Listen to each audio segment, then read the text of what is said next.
वंदे मातरम मित्रों। आज 21 मार्च 2023। पहली खबर सऊदी अरब से है। सऊदी अरब चूंकि रमज़ान का महीना चल रहा है तो सऊदी अरब के जो प्रिंस हैं मोहम्मद बिन सलमान, उन्होंने कुछ गाइडलाइंस जारी कर दिए हैं। ये गाइडलाइंस रमज़ान से संबंधित हैं जिस पर दुनिया भर में उनका विरोध हो रहा है। तो हम पहले समझ लेते हैं कि रमज़ान क्या होता है। ये ईरानी पर्शिया जो भाषा है उसका एक शब्द है और इस्लामी पंचांग का 9वां महीना होता है। इस्लाम में इसे पवित्र माह मानते हैं। ये अरबी भाषा का शब्द है। रमज़ान का अर्थ ये भी होता है जलने को, यानी जो भी इसके इस्लाम के अनुयायी हैं वो ये समझते हैं कि ये महीना उनके गुनाहों को जलाता है। अब समझ लेते हैं, चूंकि सऊदी अरेबिया एक लीडिंग देश है ओआईसी का। ओआईसी का फुल फॉर्म होता है ऑर्गेनाइजेशन ऑफ इस्लामिक कोऑपरेशन। इसकी स्थापना 25 सितंबर 1969 को हुई थी और 1969 में ही हमारे यहाँ इसरो बना था, इंडियन स्पेस रिसर्च ऑर्गेनाइजेशन। इसके टोटल 48 मेंबर थे जब स्थापना के समय। वर्तमान में 57 मेंबर हैं। इसका हेडक्वार्टर है जेद्दाह जो कि सऊदी अरब में है और इसकी अगली बैठक जो प्रस्तावित है 2023 में मोरक्को में होगी। अगली खबर की ओर पढ़ लेते हैं। अगली खबर है महाराष्ट्र से। एक एजेंसी ने बताया है कि जो महाराष्ट्र का स्टेट डेप्ट है वो 6,49,000 करोड़ तक पहुंच गया है। महाराष्ट्र की कैपिटल है मुंबई। महाराष्ट्र की बाकी की चीज़ें हम पहले ही डिस्कस कर चुके हैं। आज हम इसके नेशनल पार्क के विषय में पढ़ेंगे। तो महाराष्ट्र में टोटल 5 नेशनल पार्क हैं। Sanjay Gandhi national park, Tadoba national park, Chandauli national park, Gugamal national park और नवेगांव नेशनल पार्क। अगली खबर पढ़ लेते हैं। ये ब्रिटेन से है। कल ब्रिटेन में भारत के जो हाई कमीशन है उसके सामने खालिस्तान समर्थकों ने भारत के झंडे को उतारने की कोशिश की और बहुत देर तक हंगामा भी किया। ये जो high commission of India London में है भारत का, उसे इंडिया हाउस भी कहते हैं। खालिस्तान शब्द इसका मतलब है कि सिखों के लिए वो एक अलग देश मांग रहे हैं। अगर आप सरल भाषा में समझे तो वो पंजाब को भारत से अलग करना चाहते हैं। अब ये जो हाई कमीशन है और एम्बेसी है उसके अंतर को समझ लेते हैं। हाई कमीशन और एम्बेसी दोनों एक ही है, बशर्ते जिन देशों में कभी ब्रिटेन का कब्जा रहा है उन देशों को ना ब्रिटेन एम्बेसी मानता है और ना ही वो, तो वो दोनों उस देश को हाई कमीशन के रूप में जानते हैं। अर्थात यहाँ पे एम्बेसडर ना होकर हाई कमिश्नर माना जाता है। बाकी दोनों का सेम ही मतलब है। ब्रिटेन में इस वक्त जो भारत के हाई कमिश्नर हैं उनका नाम है विक्रम दोरैस्वामी और जो भारत में ब्रिटेन के हैं उनका नाम है एलेक्स एलिस। अगली खबर समझ लेते हैं। कोरोना से है। कोरोना की एक फिर से वापस खबर आ गई है जो कोरोना का ओरिजिन है वो एक रकून डॉग्स नाम के जीव से हुआ है और वो भी सी फूड मार्केट वुहान से। अब हम समझ लेते हैं ये रकून डॉग्स क्या होते हैं। तो रकून डॉग्स में अगर डॉग्स को छोड़ दिया जाए तो जो रकून है ये नॉर्थ अमेरिका में पाए जाने वाला एक मैमल है, एक स्तनपायी जानवर है रकून। और जो रकून डॉग्स है वो ईस्ट एशिया में पाया जाता है। इसे तानुकी भी कहते हैं। दरअसल ये जो रकून डॉग्स हैं ये फॉक्स से बहुत हद तक मेल खाते हैं, यानी इनका रिलेशन फॉक्स से है। उसी कैनिड फैमिली से बिलोंग करते हैं। और जो रकून डॉग्स होते हैं ये ओमनिवोरस हैं, यानी कि ये मांस भी खाते हैं और ये वेजिटेबल भी खाते हैं। साथ में ये मोनोगैमस है। मोनोगैमस होने का मतलब ये होता है कि ये मेल और फीमेल साथ में रहते हैं। दूसरी खबर पढ़ लेते हैं कि ये रकून डॉग्स दो टाइप के होते हैं, कॉमन रकून डॉग्स और जापानीज रकून डॉग्स। तो जो कोरोना फैला है जिसके ऊपर आरोप है वो है कॉमन रकून डॉग्स। अब हम समझ लेते हैं ये कैसे। तो इसका एक अच्छा खासा व्यापार होता है। इनके जो फर होते हैं, इनकी स्किन पे पाए जाने वाले जो रोएं, उनका इंटरनेशनल पे बड़ा बिजनेस होता है। तो उसी से की वजह से इनको वुहान के सी फूड मार्केट में लाया जाता है। क्योंकि वुहान में लोग चीन में मांस भी खाते हैं तो इन सबको सभी के साथ एक साथ रख दिया था। इसकी भी बहुत हद तक संभावना है कि उससे ये बीमारी फैली थी। चूंकि इस पूरी रिसर्च के दौरान डब्ल्यूएचओ का एक अहम योगदान रहा तो हम डब्ल्यूएचओ के बारे में पढ़ लेते हैं। डब्ल्यूएचओ का फुल फॉर्म होता है वर्ल्ड हेल्थ ऑर्गेनाइजेशन।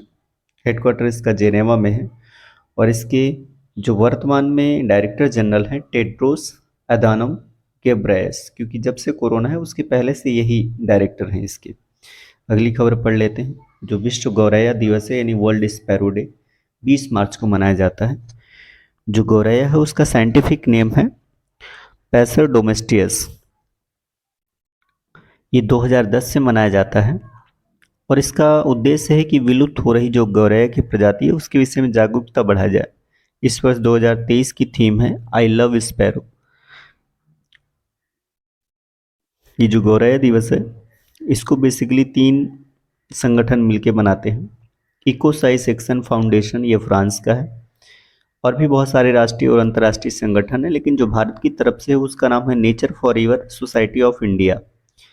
ये एक एनजीओ है जिसके संरक्षक और संस्थापक मोहम्मद दिलावर है, और 2011 से इन लोगों ने एक अवार्ड्स भी शुरू किया है जिसका नाम है विप्रो एनएफएस स्पैरो अवार्ड्स।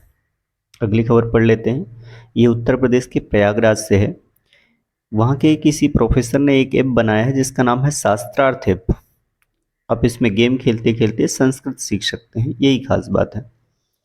दूसरी खबर भी उत्तर प्रदेश से ही है। उत्तर प्रदेश में हाल ही में बिजली कर्मचारियों ने हड़ताल की थी, तो वहाँ ऐसी डिमांड थी कि वहाँ एस्मा लगा दिया जाए। अब हम ये एस्मा समझ लेते हैं। The essential service maintenance act 1968 है, और ये समवर्ती सूची का विषय है, यानी राज्य और केंद्र सरकार दोनों इस्तेमाल कर सकती हैं। और इसका मतलब ये होता है कि अनिवार्य रूप से अगर कोई ज़रूरी सेवा है तो उसके जो भी कार्मिक होंगे उनको अब एक आदेश से उन्हें वापस बुलाना, यही होता है एस्मा। अगली खबर भी उत्तर प्रदेश से है। एनजीटी ने, जो राष्ट्रीय हरित प्राधिकरण है, नेशनल ग्रीन ट्रिब्यूनल, उसने हिंडन नदी में प्रदूषण के लिए कमेटी गठित कर दी है, और ये जो प्रदूषण में के लिए कमेटी गठित की है ये उत्तर प्रदेश के चीफ सेक्रेटरी की अध्यक्षता में होगी। अगली खबर भी उत्तर प्रदेश से ही है। यूपी जो टाउनशिप 2023 की नीति आई है उसके अनुसार उन्होंने कह दिया है कि अगर 2 लाख से कम आबादी वाला शहर है तो टाउनशिप बनाने के लिए 5 एकड़ जमीन पर भी बनाया जा सकता है, और अगर इससे बड़ा है तो फिर 25 एकड़ होना चाहिए। अगली खबर है दिल्ली से, जहां अंतर्राष्ट्रीय एसएमई सम्मेलन 2023 इसका तीसरा संस्करण चल रहा है। हम समझ लेते हैं एसएमई का मतलब क्या होता है। इसका मतलब होता है स्मॉल एंड मीडियम एंटरप्राइजेस। इसका आयोजन 2 लोग मिलकर कर रहे हैं। एक इंडिया एसएमई फोरम 2011 में बना था, और ये एक एनजीओ है नॉन प्रॉफिट, और दूसरा सूक्ष्म लघु एवं उद्यम मंत्रालय। समझ लेते हैं कि इसमें भागीदार कौन से हैं। तो इसमें मध्य प्रदेश प्रमुख भागीदार है, उत्तर प्रदेश सहयोगी भागीदार है, टाटा एआईए ये बीमा कवर देगा, और WUSME यानी world union small and medium enterprises, इसके अलावा international network for small and medium enterprises. ऐसे कुल 5 लोग इसके पार्टनर्स थे। अब इनका उद्देश्य समझ लेते हैं। इनका उद्देश्य है कृषि खाद्य संस्करण और कृषि उपकरणों को बढ़ावा देना, यानी एग्रीकल्चर में टेक्नोलॉजी लाना, और प्रोसेसिंग को और प्रिजर्विंग को बढ़ाना। क्लीन टेक एवं हरित ऊर्जा, ये भी इनका एक उद्देश्य था, विनिर्माण के क्षेत्र में और सेवा क्षेत्र। अगली खबर ये फिनलैंड से है। फिनलैंड वही देश है जिसे झीलों का देश भी कहते हैं, और यही जो नोकिया करके एक बड़ी कंपनी है वो फिनलैंड की ही है। अब इन्होंने एक सैंड बैटरी बनाई है। ये जो सैंड बैटरी है ये एक उच्च तापमान तापीय ऊर्जा का भंडारण है जो रेत या रेत के संबंधित सामग्री का इस्तेमाल कर सकती है। इसमें रेत में जो है ऊर्जा को ऊष्मा के रूप में संग्रहित किया जा सकता है और महीनों तक इसका इस्तेमाल किया जा सकता है। इसके अलावा इसे जो पोलर नाइट एनर्जी नाम की कंपनी ने बनाया है, ये एक विशाल स्टील का साइलो टैंक है जो 7 मीटर लंबा और 4 मीटर चौड़ा है, जहां 100 टन रेत भरी है। शहर के किसी सेंट्रलाइज्ड एरिया से इसके हीटिंग नेटवर्क से जुड़ी होती है। इसमें रेत इसलिए मिला है क्योंकि ये 600 डिग्री सेंटीग्रेड तक गर्म की जा सकती है। इससे ऊष्मा कम चालकता होती है और ऊर्जा को हानि कम करती है। समझ लेते हैं बैटरी का मतलब क्या होता है। साइंस की भाषा में 2 या 2 से अधिक सेलों के समूह को बैटरी कहते हैं। चूंकि ये काम फिनलैंड में हुआ है तो फिनलैंड के विषय में जान लेते हैं। इनकी कैपिटल है हेलेंसिकी। यहाँ के इस वक्त प्रेसिडेंट है साउलो निनिस्टो। यहाँ के प्रधानमंत्री हैं सना मैरिन। यहाँ की करेंसी है यूरो, क्योंकि 1 जनवरी 1995 से ये ईयू का हिस्सा है। झीलों की भूमि इसे कहते हैं ये, और नोकिया जैसी बड़ी नदी भी इस देश में है। आज के समय पर जो 1 यूरो है वो 88 रुपये 49 पैसे के बराबर है। अगली खबर फिर से दिल्ली में है। जो पोषण पखवाड़ा है 2023 वो 20 मार्च से 3 अप्रैल के बीच मनाया जाएगा। चूँकि पखवाड़ा है इसलिए इसका मतलब ये 15 दिनों के लिए। इसको महिला एवं बाल विकास मंत्रालय मनाएगा। इसकी शुरुआत हुई थी 8 मार्च 2018 को, और राजस्थान के झुंझुनू जिले से। इसकी थीम है सभी के लिए पोषण, एक साथ स्वस्थ भारत की ओर। इसके अलावा ये पोषण पखवाड़ा जो होता है वो मार्च में मनाया जाता है, जबकि सितंबर माह को राष्ट्रीय पोषण माह मनाते हैं।